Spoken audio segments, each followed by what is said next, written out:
Halo, selamat pagi pendengar. Senang sekali saya Sarah Maylina Hussein bisa menemani Anda dalam acara Batam Menyapa di edisi 21 Februari 2024. Kami mengajak Anda untuk sedikit maraton di pagi hari ini memikirkan bagaimana aksi-aksi kejahatan baik kemanusiaan dan juga kejahatan lingkungan menjadi poin penting untuk Batam yang hanya segede telapak tangan ya kalau dari peta. Nah, baik pendengar, kemarin tim terpadu yang terdiri atas TNI, Polri, kemudian juga Ditpam, Batam, ada juga Satpol PP mengamankan sejumlah alat-alat tradisional pada penambangan pasir tradisional yang terletak di belakang kawasan kebun raya Batam di Nongsa. Nah, kabarnya lagi penggerebekan tersebut bocor sehingga membuat para aparat gabungan hanya mendapatkan barang-barangnya saja, namun tidak terhadap mereka yang melakukan aktivitas itu. Dan memang pernah suatu hari pendengar, saya pun juga sempat berkeliling secara sendiri. Memang agak beresiko sih kalau ngomongin soal tambang ini. Di wilayah Nongsa, itu di pantai Nongsa, arah agak ke kanan. Nah, banyak terjadi aktivitas tambang ilegal, dan ketika kita ada orang asing yang datang, mereka akan berhenti kemudian saling melihat. Nah, ini tidak hanya saya mungkin, tapi juga beberapa warga yang tinggal di sekitarnya karena berpikir bahwa tidak mengganggu mata pencarian. Tapi apakah ini melanggar? Kami telah terhubung dengan Kasih Humas Polres Sabarelang, AKP Tigor dari Baliba, yang sudah bergabung di ujung telepon. Selamat pagi Pak Tigor. Ya, selamat pagi Bu Sarah, selamat pagi pemirsa RRI Kota Batam. Ya, baik Pak Tigor, kemarin kabarnya Reskrim Polres Sabarelang menggerebek sebuah tempat dan bocor penggerebekan tersebut. Apakah benar? Kemudian juga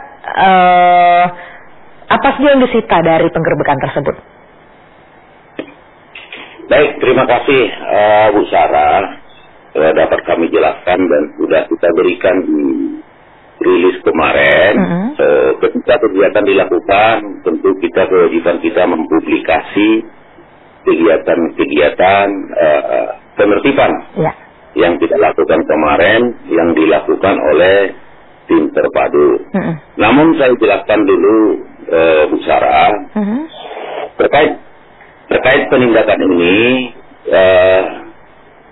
maraknya pemberitaan di media sosial, baik di media online, dan ada juga laporan masyarakat bahwa makin maraknya penambangan pasir ilegal yang terjadi di wilayah Kota Batam.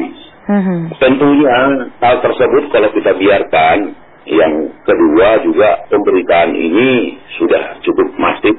Tentu Bapak Kapolda Depri memerintahkan Kapolres Sabarelang untuk melakukan penertiban atau penegakan hukum. Kemudian tentunya ini kan harus dilakukan secara bersama-sama, karena ini dalam penindakan ini bukan polisi saja yang bisa melakukan penindakan, tentunya instansi terkait yang sesuai dengan wewenang berdasarkan undang-undang. Tentunya dibuat tim, kemudian melakukan kegiatan penertiban dan turun ke lapangan, yaitu timnya yang terdiri dari TNI, Polri, Ditpam, dan Satpol PP. Turun ke lapangan, terutama di lapangan di wilayah bagian Nongsa, dilakukan peninjauan atau penertiban. Namun memang ketika para petugas sampai di lapangan, para pelaku-pelaku itu sudah tidak berada di lokasi. Dan setelah ditelusuri, ya kenapa ini bisa tidak ada? Ya kemungkinan dugaan, ini dugaan saja. Kenapa ketika turun tim itu sudah tidak beroperasi lagi? Ya tentunya kita melakukan tindakan-tindakan seperti mungkin kita saja mengambil peralatan yang ada di lokasi untuk tidak melakukan kembali. Dan selanjutnya Kapolres Sabarelang berpesan, karena ini adalah merupakan atensi Bapak Kapolda, agar tetap dipantau kegiatan penertiban ini, jangan sampai terulang kembali. Artinya, kalau kalaupun nanti ada yang melakukan lagi akan ditindak tegas sesuai dengan peraturan perundang-undangan yang berlaku. Kira-kira demikian, Bu Sarah. Oke, Pak, kalau berdasarkan keterangan warga sekitar, berapa lama mereka sudah beraksi? Tim masih mendalami, ya, karena harus didata juga. Tim harus mendatakan. Tim kita ini juga bekerja nggak boleh gerasak gerusu. Ya, tentunya ada pendataan, ada pemeriksaan, ada penyelidikan lebih lanjut. Ya, mungkin yang seperti itu tindakan-tindakan akan berjalan selanjutnya. Seperti yang sudah dari dulu Polda Kepri sudah melakukan penindakan ini. Ini bukan penindakan yang pertama sekali. Sudah berulang kali dan sudah sering. Bahkan Polda Kepri sudah mengajukan dan perkaranya sudah kedua satu. Para pelaku-pelaku yang melakukan penambangan pasir ilegal ini. Ya, dan saya jelaskan juga, Bu Sarah, dalam penambangan pasir ilegal ini ada kategori-kategori yang sangat atensi. Itu mungkin sebagian wilayah Kota Batam ini masih ada adalah hutan lindung. Tentunya kita tahu bahwa Kota Batam ini memperoleh air adalah dari waduk, hasil resapan. Ya. Kalau hutan lindung itu kita biarkan digali, ditambang pasirnya, waduh, tentunya bisa mengganggu resapan air yang akan kita pergunakan untuk masyarakat Kota Batam. Bukan seperti di daerah-daerah lain, seperti di luar Kota Batam ini ada sungainya, ada airnya, ada sumbernya. Kalau kita hanya mengandalkan waduk, ya, tentunya himbauan kepada masyarakat, tolonglah di hutan lindung jangan melakukan penambangan pasir ilegal. Ya. Dan juga sebenarnya di tempat-tempat lain pun tidak boleh, ya, tapi sangat open dengan hutan lindung, jangan dilakukan, tidak ampun. Ya, kira-kira begitu, Bu Sarah. Pak, di lokasi itu hanya satu lubang saja atau sudah banyak lubang mereka buat? Berdasarkan pengamatan tim, sudah banyak, ada lebih dari dua lebih banyak lubang yang sudah cukup dalam sekali. Namun masih pendalaman, Bu Sarah, kita tunggu saja, kegiatan tim ini masih berlanjut. Nanti akan kita publikasi selanjutnya. Pak, kemudian juga berarti mereka memanfaatkan hutan konservasi yang ada di sana ya, Pak, ya? Sebagian ada, sebagian bahwa mungkin bisa dikoordinasikan ke bagian kehutanan, ya, mana masih hutan lindung yang dilakukan orang itu. Kalau ternyata itu memang kawasan hutan lindung, aduh, sangat ironis sekali. Ya, kita harus menjaga kelestarian alam, kita harus menjaga air kita Kota Batam, jangan sampai nanti tidak ada serapan air, waduh, bisa kita kesusahan air nanti.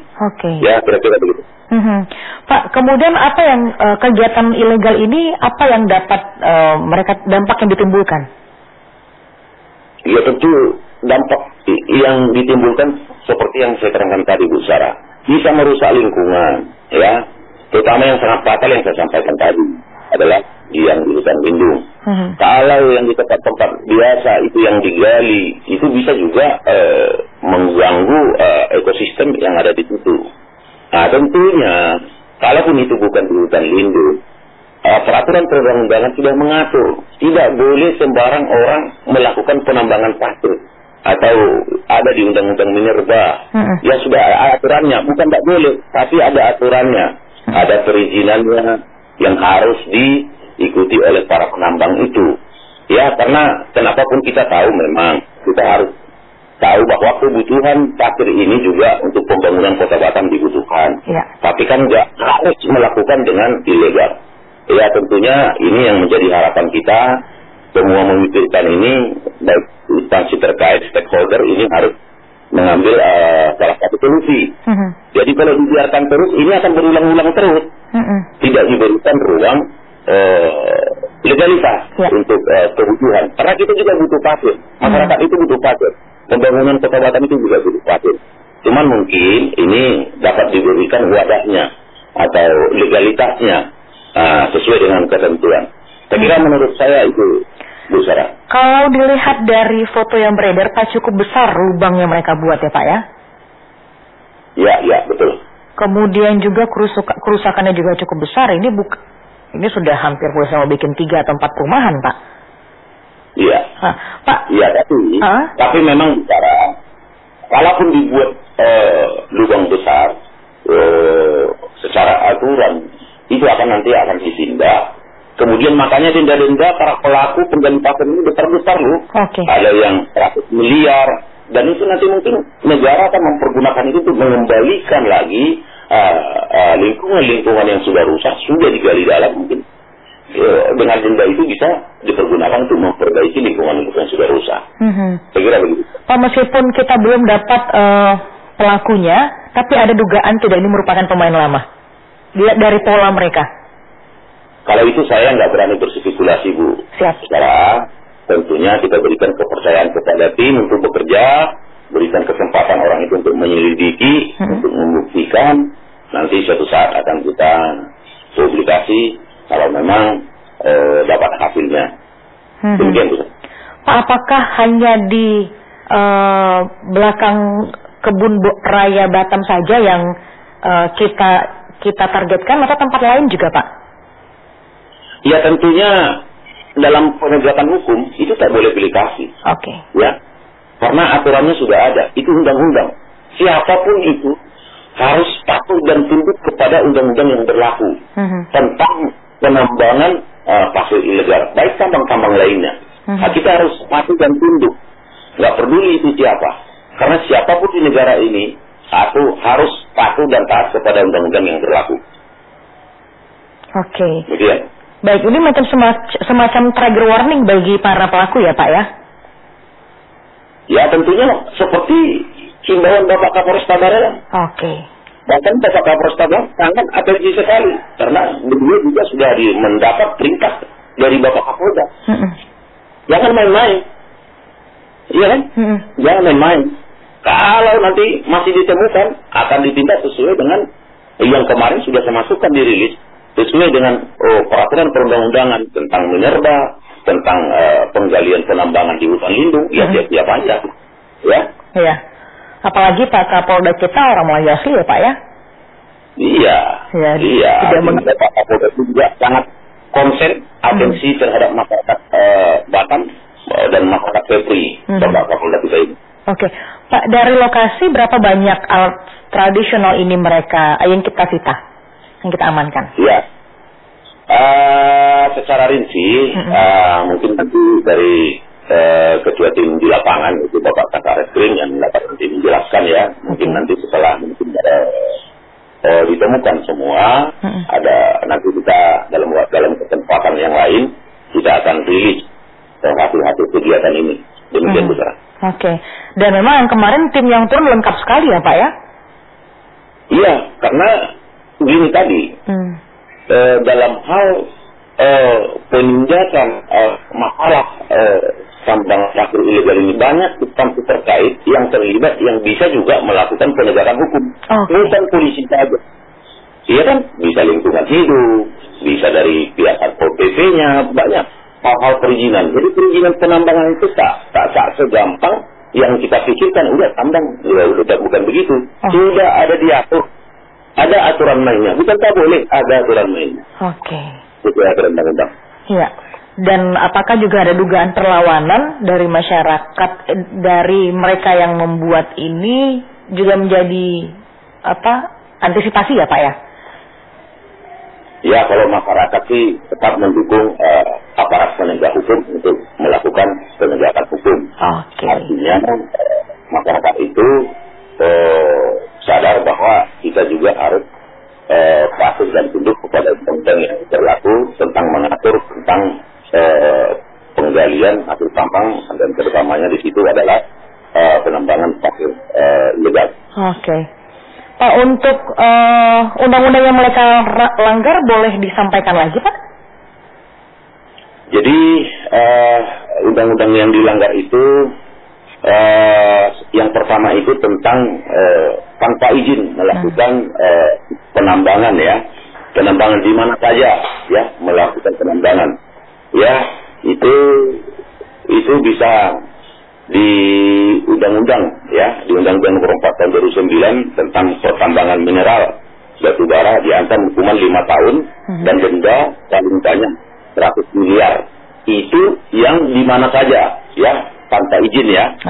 Terkhusus lagi, nah ini terhadap tempat penambangan pasir ilegal di hutan lindung. Ini sangat atensi konsen seperti yang saya sampaikan di awal bahwa ini memang berat juga. Apalagi kita Kota Batam adalah mengharapkan air dari waduk ya, tampungan air ya, seperti dam Sungai Ladi dan dam-dam lainnya yang semua kita konsumsi untuk masyarakat Kota Batam. Itu di Undang-Undang Nomor 6 Tahun 2003 tentang penetapan peraturan pemerintah pengganti Undang-Undang Nomor 2 Tahun 2022 tentang Cipta Kerja, dipidana penjara paling singkat 1 tahun, paling lama 5 tahun, serta pidana denda paling sedikit 500 juta dan paling banyak 2,5 miliar. Nah ini mungkin dendanya besar ini ya, kalau nggak sanggup dia ya, karena negara juga harus memulihkan kembali lingkungan yang sudah rusak, karena bisa berakibat berbahaya terhadap masyarakat setempat maupun masyarakat Batam secara umum. Demikian Bu. Belum lagi nanti terjadi anak-anak yang main di sana ya Pak ya, itu juga ditakutkan. Baik, Pak himbauan Pak himbauan kepada masyarakat untuk bekerja sama melaporkan kepada pihak berwajib. Baik, terima kasih pemirsa dari Kota Batam. Tentunya saya selaku Kasih Humas Polres Pandeglang menghimbau kepada masyarakat Kota Batam, terutama para pelaku-pelaku dan yang membeli pasir ilegal, mulai dari sekarang agar berhati-hati dan mengetahui aturan peraturan perundangan yang berlaku. Ya, karena kita harus sadar dampak dari perbuatan ilegal ini tentunya banyak yang mungkin bisa membahayakan kita. Nah, tentunya berhati-hati, silakan jangan mau membeli hasil tambang pasir ilegal. Ya, kalau bisa sesuai dengan ketentuan dan prosedur yang ada untuk memperoleh pasir yang memang sangat kita butuhkan dalam pembangunan di masyarakat Kota Batam. Oke. Saya kira demikian, Bu. Baik, terima kasih banyak Pak Tigor. Mudah-mudahan apa yang kita sampaikan kepada masyarakat pagi ini mampu membuat mereka lebih bergairah lagi bekerja sama dengan aparat penegak hukum. Baik, terima kasih Bu Sarah. Ya, selamat pagi. Pendengar, baru saja kita dengarkan statement dari Kasih Humas Polres Pandeglang, AKP Tigor Sidabariba, yang menyampaikan bahwa secara teknis penggerebekan tambang ilegal yang terjadi di belakang kawasan Taman Raya Batam dan Kebun Raya Batam.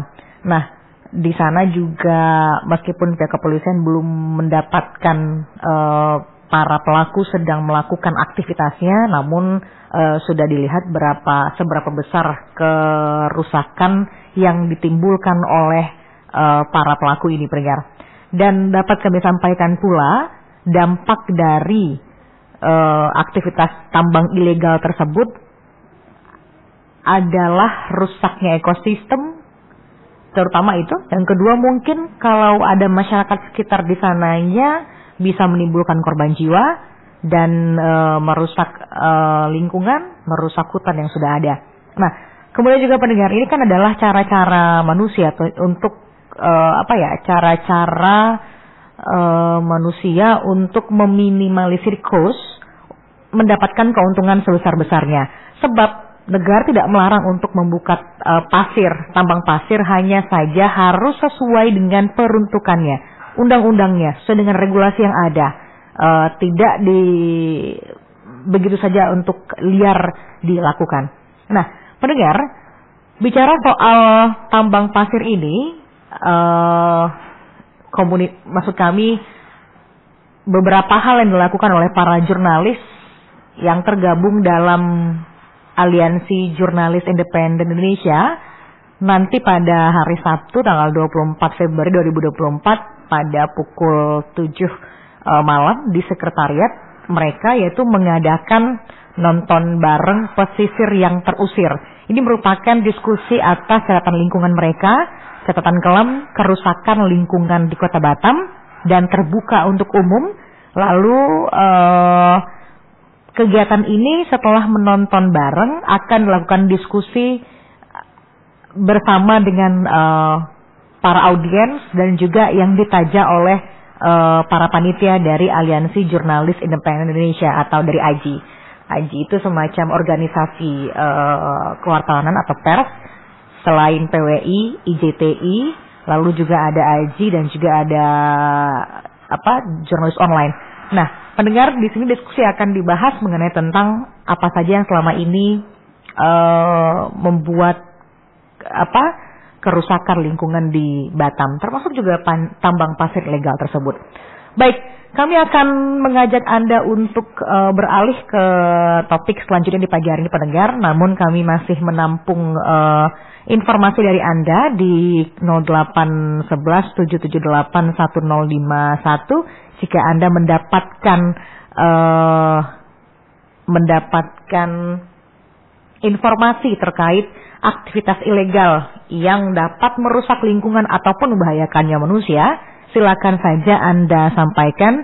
Kami akan beritahukan langsung kepada narasumber kami untuk mengkonfirmasi di 08 11 778 1051. Tenang saja, privasi Anda terjamin karena ini merupakan langkah yang konkret dari keterbukaan informasi publik. Nah, pendengar, tetaplah bersama kami di Kanal Inspirasi.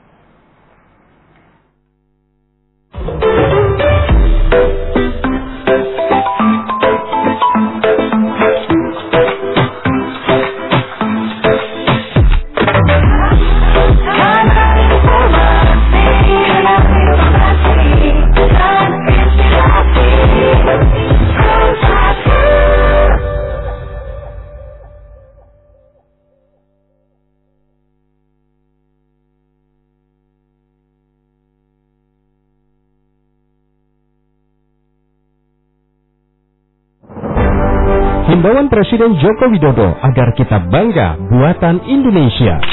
Saya bersyukur negara dan bangsa kita memiliki banyak produk-produk yang berkualitas yang kita hasilkan, yang lahir dari tangan saudara-saudara kita yang memiliki talenta yang hebat. Produk-produk industri kreatif kita bagus-bagus, desain dan kualitasnya tidak kalah dengan produk-produk luar negeri yang dihasilkan oleh para industri rumahan kita, para petani kita, para nelayan kita.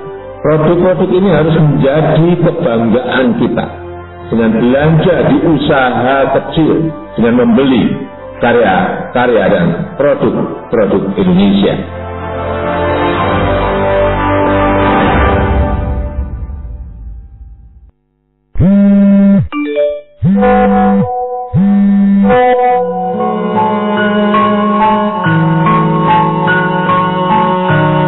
Berhari-hari di depan layar kecil yang tak menggerakkan kaki untuk melangkah dan menggapai sesuatu, membuat waktu yang ada terbuang percuma. Menggantungkan diri dari tulisan yang membuat setiap jarum jam bergerak menjadikan masamu tak tentu arah. Kini menyesal saat ingin tahu dunia yang sebenarnya. Jangan terlalu larut menatap dunia maya. Batasi dengan caramu sendiri agar harapanmu menjadi baik di masa depan. Bijaklah menerima isi sosial mediamu, bukan media sosial yang mengatur langkahmu.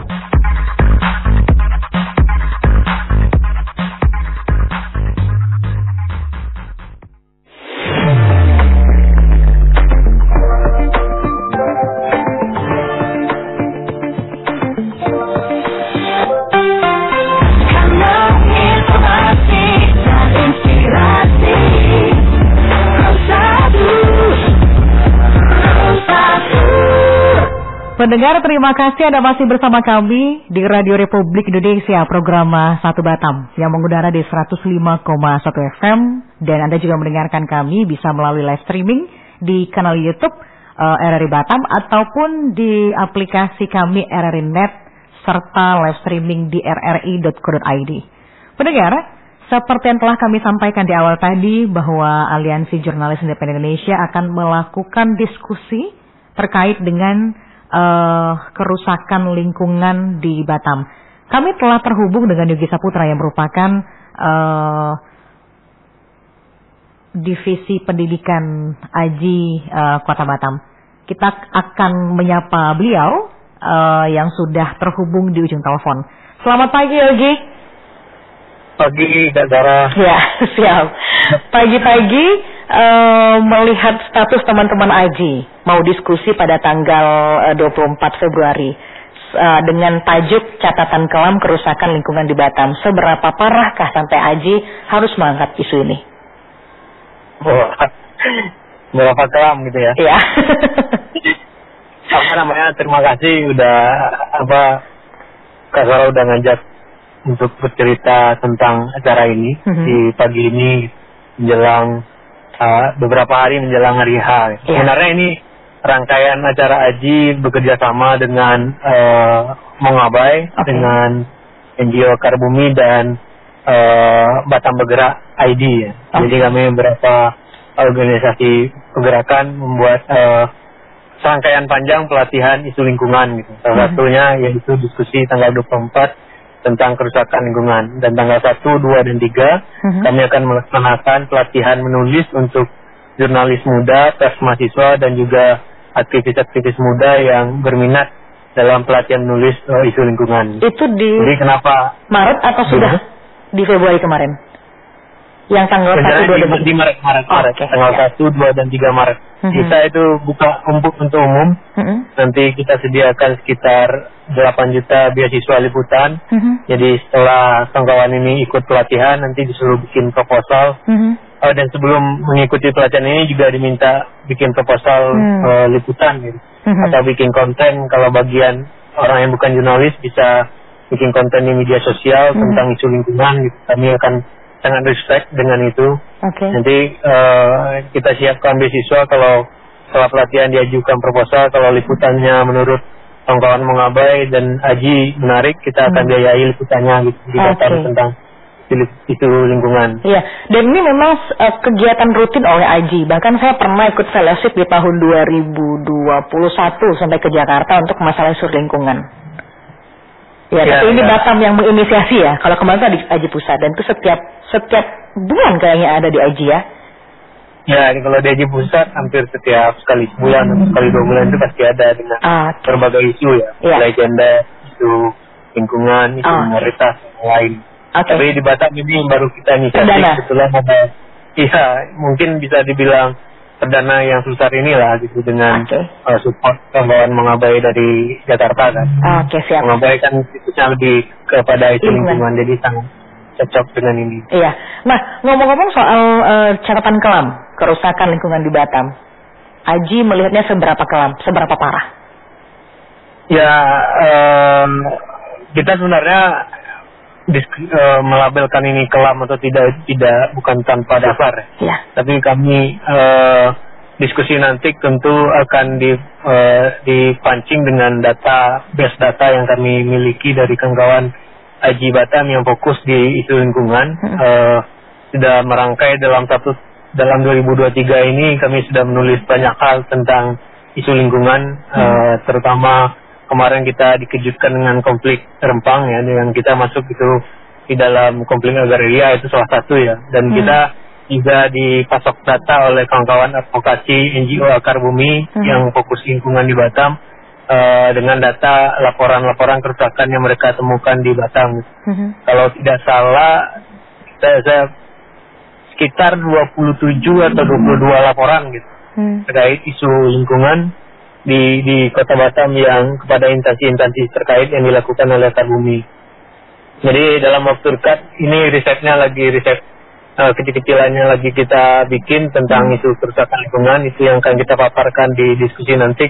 Kemudian beberapa pakar termasuk NGO Akar Bumi dan insya Allah ada juga dari Walhi akan datang gitu. Dan juga tentunya kita tidak tidak menjauh dari pemerintah, maksudnya tidak menjaga jarak. Kita juga mengundang Dinas Lingkungan Hidup, misalnya kita juga mengundang Gakum KLHK yang ada di Batam, kita juga mengundang, insya Allah BP Batam ini lagi proses. Semoga instansi-instansi ini bisa hadir dan berdiskusi bersama gitu untuk refleksi. Jadi sebenarnya kunci di diskusi ini kita refleksi. Ini juga perdana Kak Sarah, di mana kita melihat dan melihat isu lingkungan di Batam secara tahun menahun. Gitu. Ini akan kita lakukan rutin setiap tahun, apa perkembangan dan apa yang bisa kita perbaiki ke depannya bersama-sama. Gitu. Apakah kerusakan itu based on Rempang saja? Apakah juga menyangkut soal tambang pasir ilegal, kemudian juga apa itu namanya abrasi pantai, kemudian menghilangnya pantai-pantai, menghilangnya pulau-pulau yang yang dangkal itu. Nah, apa aja nanti akan dibahas sekitar dalam diskusi? Tidak melulu soal Rempang. Kita pasti menemukan banyak hal ya di Batam, misalnya ada reklamasi yang sampai sekarang masif ya terjadi di Batam, dan kemudian reklamasi, kemudian ada pemotongan lahan yang tidak sesuai aturan misalnya, kemudian peruntukan lahan juga. Ya, kita lihat di diskusi nanti detailnya seperti apa. Kemudian termasuk untuk sebenarnya kelam di ini kita bukan bicara kerusakannya aja sebenarnya, tapi yang muncul belakangan kebanyakan kerusakan. Tapi di diskusi nanti kita juga bahas bagaimana regulasi lain, misalnya pasir laut, gitu, atau konflik. Ada juga terjadi kita temukan misalnya tambak udang, gitu, tambak udang ilegal yang ada di Batam. Secara regulasi tidak ada izin, tetapi tetap beroperasi dengan kita mengharap pemerintah melihat itu sebagai sebuah investasi ya. Dan juga kita yang menarik itu tidak hanya soal kerusakan, misalnya soal ruang nelayan, misalnya orang-orang minoritas itu kan sekarang terancam ya. Kita Indonesia lebih mengedepankan ekonomi pembangunan, ekonomistik gitu kan, menganggap ya nelayan itu tidak punya ekonomi yang tinggi, makanya dibangunlah di sana reklamasi ataupun restoran sehingga mereka dipekerjakan di situ. Padahal dalam kajian aktivitas lingkungan kita lihat sebenarnya ruang hidup mereka itu ketika mereka sudah bisa makan dari laut itu adalah sebuah ruang hidup yang tidak bisa dihilangkan gitu. Tapi dengan berhadapan dengan negara yang kapitalis dan ekonomi pembangunannya sangat ekonomistik, jadi kita sangat sulit untuk itu. Makanya tidak hanya kerusakan sih, kita bahas isu secara sosial juga, isu lingkungan secara sosial nanti termasuk juga diskusi kecil kita yang waktu di Mata Kucing. Gimana? Termasuk juga kita membahas diskusi kecil yang lewat di Mata Kucing bersama dengan BKSDA waktu itu terkait hutan yang dialihfungsikan menjadi perumahan ya. Dan kita juga undang BKSDA. Itu nanti di BKSDA kan misalnya tidak hanya peruntukan lahan tadi, tapi juga lebih pada flora faunanya di Batam ini. Misalnya kita berapa belakangan faktanya kita temukan lutung itu ditabrak gitu kan, atau monyet ekor panjang itu sudah masuk ke pemukiman warga. Kemudian kemarin kita jumpa kering giling. Kemudian kemarin kita jumpa juga pura-pura yang melintas di jalan di kawasan Pulau Rempang. Apakah kemudian ini efek dari perubahan tutupan hutan yang membuat ruang hidup hewan ini terhabisi gitu, dan mereka kesulitan mencari makan atau makanan. Tadi ngomong-ngomong diskusi boleh pada pukul 7 hingga selesai, artinya kalau memang sebanyak ini mau kita include-kan sampai subuh kita akan begadang. Makanya kita tidak batasi karena bisa jadi sampai subuh. Jadi kebetulan nanti kita akan atur bagaimana diskusinya bisa terarah, dan kita ingin buat semacam inisiasi kesepakatan komitmen bersama bagi siapa yang hadir untuk penyelamatan lingkungan di Batam ke depan. Jadi nanti semacam ada tanda tangan bersama, petisi ya. ya petisi untuk penyelamatan lingkungan. Oke. Kalau misalnya sampai subuh, kita sampai subuh. Oke, siap. Jadi boleh bergeser dari tempat sendiri karena kami menangkap sinyal tidak begitu bersih dari tempatnya Yogi. Nah, ngomong-ngomong, ini nonton bareng sebagai pembuka dari kegiatan diskusi dengan judul Pesisir yang Terusir. Apakah kita juga memunculkan masyarakat Rempang yang yang direlokasi begitu Yogi? Kita di teknis acaranya kita nonton bareng film dokumenter tentang kawan jurnalis lingkungan di Batam. Kami sempat membuat film dokumenter tentang judulnya Pesisir yang Terusir. Memang itu, tapi ini bukan soal Rempang itu, tapi lebih kepada beberapa kawan pesisir yang nelayan itu terusir karena reklamasi, perubahan lahan jadi perumahan. Mereka terpaksa kita lihat di Batam dan nelayan berubah pekerjaan jadi buruh gitu. Di dalam dokumenter itu kita tampilkan itu, Mbak. Dan ini dokumenter ini produksi sebenarnya 2022. Jadi kita sempat nontonnya pada awal tahun ini. Jadi tidak soal Rempang, tidak terlalu bukan soal Rempang gitu. Oke. Pada masyarakat lain yang di Batam terusir. Kemudian apakah kemudian ini akan menjadi contoh jadi Rempang nanti akan terusir, saya tidak bisa komentar. Oke, siap. Apakah juga nanti dibahas soal kawasan tepi pantai yang sudah diklaim oleh resort, kemudian juga hotel, cottage dan yang lainnya.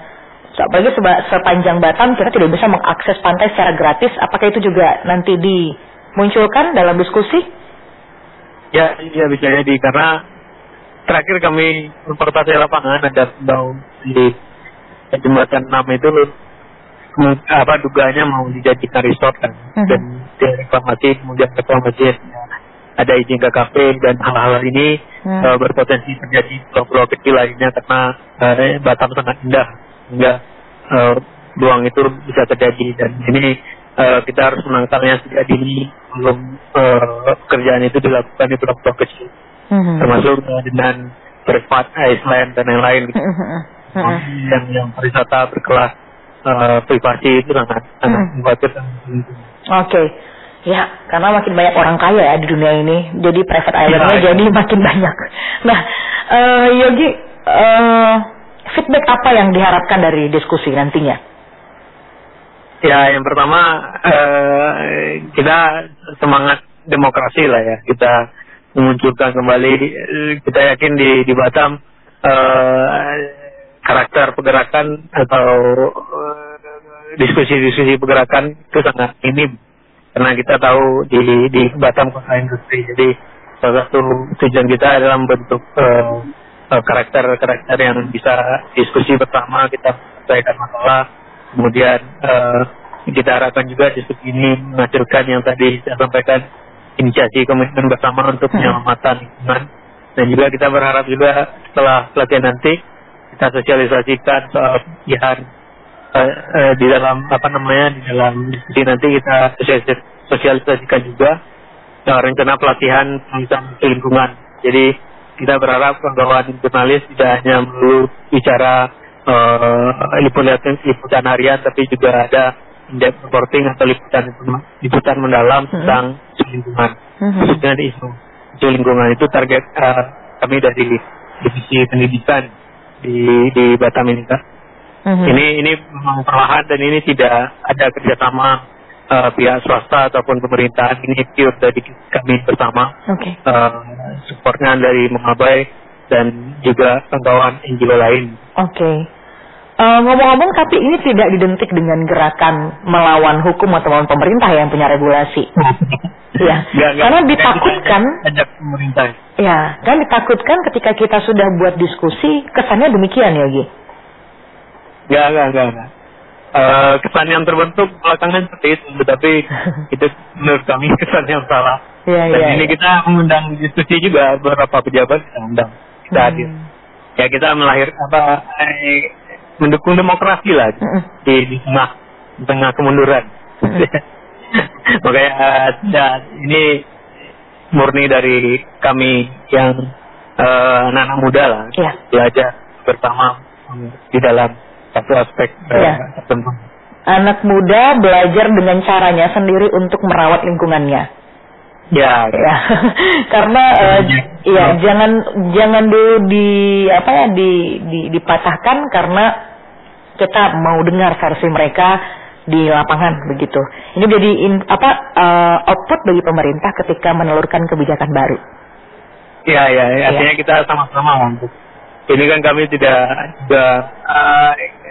mendukung pemerintah, bukan begitu. Tapi kami berada di posisi bahan ini mendukung. Karena beberapa tulisan kawan jurnalis kan mungkin bisa menjadi instrumen dalam setiap kebijakan pemerintah daerah. Oke, siap. Ada target berapa audiens yang akan kita capai? Kita batasi 50 orang karena keterbatasan ini.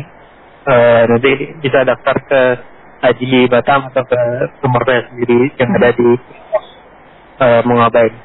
Oke, dan bahkan juga beberapa flyer sudah tersebar ya Yogi ya? Ya.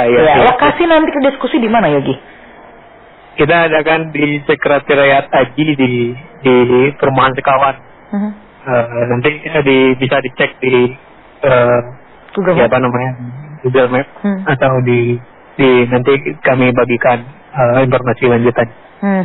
Oke, baik. Mudah-mudahan terselenggara dengan baik, mudah-mudahan niat baik juga direspon dengan baik ya Gi ya.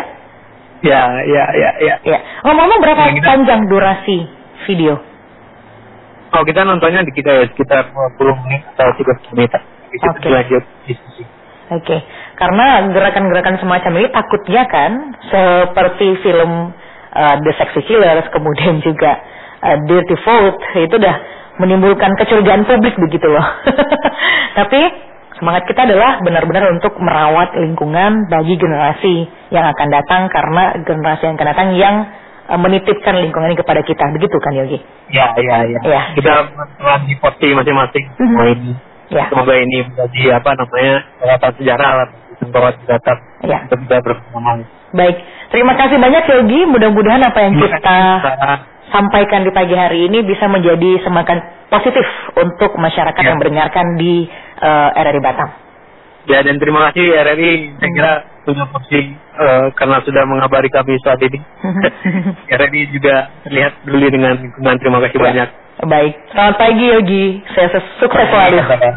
Baik, pendengar, baru saja kita berbincang dengan Yogi Saputra yang merupakan Divisi Pendidikan Aji Kota Batam, yang menyampaikan bahwa semangat mereka untuk membuat diskusi ini bukan untuk perlawanan terhadap kebijakan dari pemerintah, namun membahas regulasi-regulasi yang ada, kemudian juga memberikan input kepada pemerintah, dilihat dari suara milenial ataupun suara zenial, karena mereka juga ikut bertanggung jawab terhadap keberlangsungan ekosistem dan lingkungan mereka untuk masa-masa yang akan datang. Ya, baik, pendengar, sampai di sini kebersamaan kita dalam acara Batam Menyapa dengan dua topik yang berbeda. Topik yang pertama tadi adalah soal Polresta Barelang dan juga TNI, Polri, dan Satpol PP serta Ditpam BP Batam mengamankan lokasi tambang pasir ilegal di belakang kebun raya Batam. Dan yang kedua adalah diskusi menarik yang dipatik oleh AJI, Aliansi Jurnalis Independen Indonesia, dalam hal kelamnya kerusakan lingkungan yang ada di Batam, terutama di wilayah pesisir. Pendengar, kami mengucapkan terima kasih atas partisipasi Anda. Untuk teknik di pagi hari ini ada Ray Saryana dan saya presenter Sarah Mailina Hussein pamit dari ruang dengar Anda. Kita akan berjumpa pada kesempatan yang akan datang. Assalamualaikum warahmatullahi wabarakatuh. Selamat pagi.